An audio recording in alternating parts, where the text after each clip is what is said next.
They say some people don't look for truth. They look for trouble, and then pray the truth never looks back. But in Brookhaven, truth has a way of recording itself. It started on a quiet Wednesday afternoon. The sun hung low behind a veil of clouds, casting a muted, gray haze over the tree-lined streets. The light was soft but insistent, a kind of melancholy illumination that gave ordinary places an unfamiliar weight.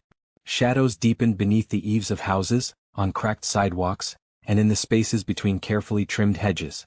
It was the kind of light that invited scrutiny, as if the world itself were watching, waiting for someone to falter. On this day, a day that should have passed quietly, uneventfully, the stage was set for a performance that had been meticulously rehearsed for years, a performance controlled entirely by Valerie Crane. In her mind, she held the script, the characters, the timing of every gesture, every gasp, every fleeting glance. A drama where she was both director and villainess, orchestrating chaos with a precision that terrified and mesmerized in equal measure. Her name was Valerie Crane. 51 years old.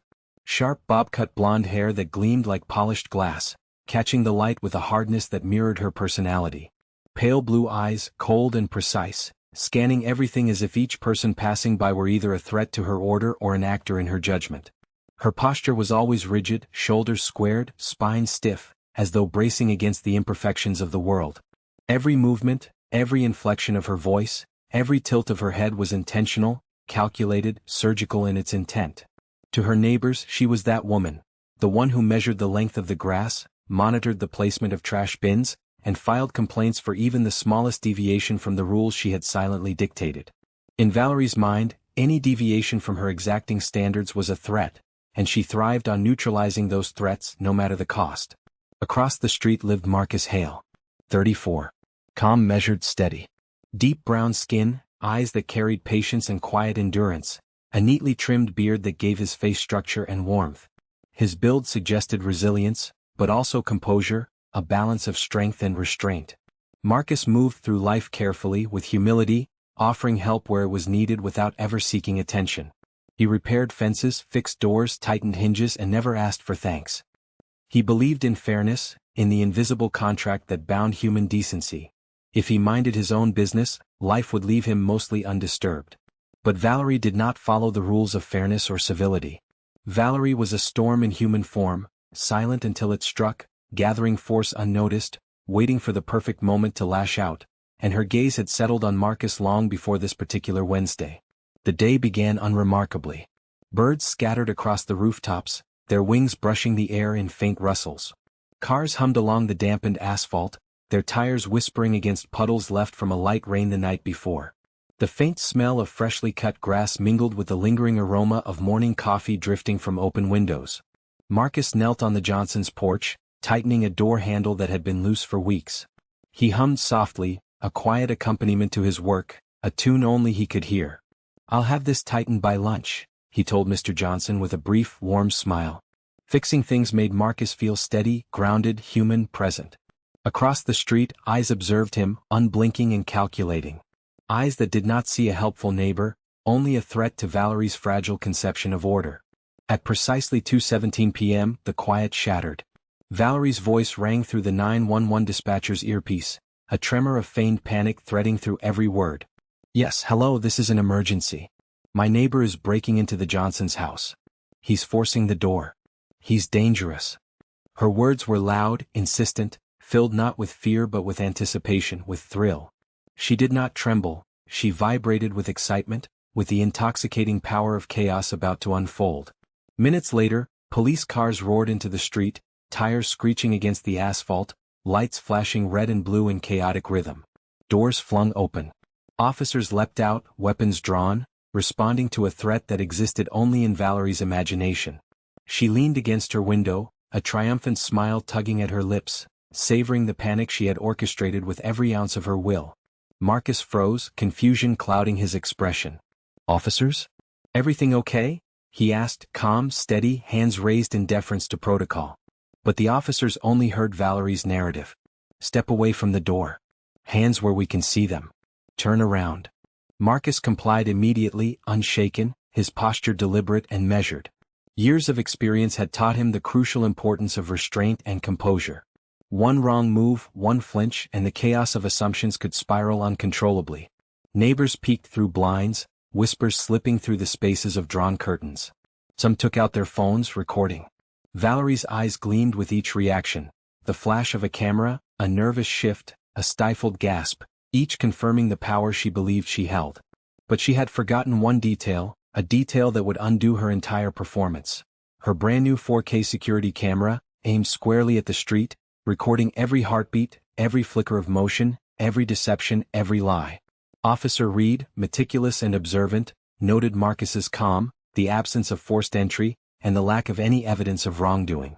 A seed of doubt flickered in his mind. "Call the Johnsons," he instructed. Within 5 minutes, Mr. and Mrs. Johnson arrived, breathless and bewildered. "Marcus was helping us," Mrs. Johnson explained. "We asked him to fix the door. Why would anyone call the police?" Officer Reed approached Valerie's house and knocked firmly. "Ma'am, we need to review your security footage," he said. Valerie stiffened. "WHY? I already told you what I saw. Ma'am, you claimed a violent break-in. Your footage will confirm or deny that." Inside, the footage loaded. Marcus tightened the door handle, humming quietly, nothing more. Then the camera caught Valerie herself, smirking, dialing 911. Her lie, carefully constructed over years of suspicion and control, lay exposed in unflinching, high-definition clarity. Reed froze the playback. "Ma'am, you knowingly filed a false police report." Valerie's throat tightened, words failing her. I thought he looked suspicious. You described a violent break-in. That never happened. You escalated a situation that endangered an innocent man." Her face burned. Her facade crumbled. Years of meticulous control, of carefully cultivated authority, fell away under the harsh light of mechanical witness. Marcus stepped forward, silent, calm, observant. Not angry. Not vengeful. Present. Her charges piled up. False reporting, harassment, endangering public safety, violating HOA rules. Fines followed. Gossip spread. Her reputation, once sharp and intimidating, began to crumble. Parents warned children. Friends avoided her. She became a cautionary tale in every corner of Brookhaven. Her obsession with control turned inward, trapping her in a prison of her own making. The 22-second clip, the footage itself, became a legend. Shared across group chats, uploaded online, saved by neighbors, replayed repeatedly. Her lie, Marcus's innocence, the relentless truth in unblinking clarity. Valerie could not escape her own camera. She could not manipulate the truth she had tried to weaponize. Weeks passed. Windows remained shuttered. Packages piled on the porch. The world outside shrank. Valerie rarely left the house. Across the street, life resumed. Marcus mowed the lawn, repaired fences, walked his dog, his movements deliberate and steady. He carried a quiet confidence now, not for show, but because he had endured the storm she had summoned, proving that patience and composure outlast lies, that truth does not require force, only persistence. One evening, as amber light bled across the street, Officer Reed returned. "The charges stuck," he said simply. Marcus nodded. "Good." Reed hesitated. "I'm sorry, Marcus, for how quickly this escalated." Marcus exhaled slowly. She wanted a reaction. That's what her story needed. But the truth, it didn't need me. It just needed to be seen. Reed shook his hand. Respect passed silently between them. Across the street, a shadow lingered behind Valerie's blinds, watching, waiting. Regret? Perhaps. Resentment? Perhaps. Planning another complaint? Perhaps. Powerless now, silenced by the evidence she created against herself. Marcus closed his door. Silence. Come. Final. Sometimes silence speaks louder than shouting. Sometimes truth doesn't need a voice. Sometimes justice doesn't need drama. It only needs to be recorded, preserved, observed, and remembered. Weeks later, Valerie sat alone in her dim living room. Her camera blinked red, recording emptiness, the pride gone, the reputation tarnished. Its mechanical heartbeat echoed, a haunting reminder that truth never sleeps, never forgives, and never forgets. Marcus walked along the quiet street one rainy night, asphalt slick underfoot, lights reflecting like fractured memories. He paused, listening to the stillness, understanding that sometimes justice does not roar, it waits silently until the world finally takes notice. And sometimes the smallest lens, recording quietly, is the loudest witness of all. This was Echoes of Revenge, where silence speaks louder than anger. And justice always echoes back. Like, comment, and subscribe for more stories where betrayal meets justice. and karma always finds its echo.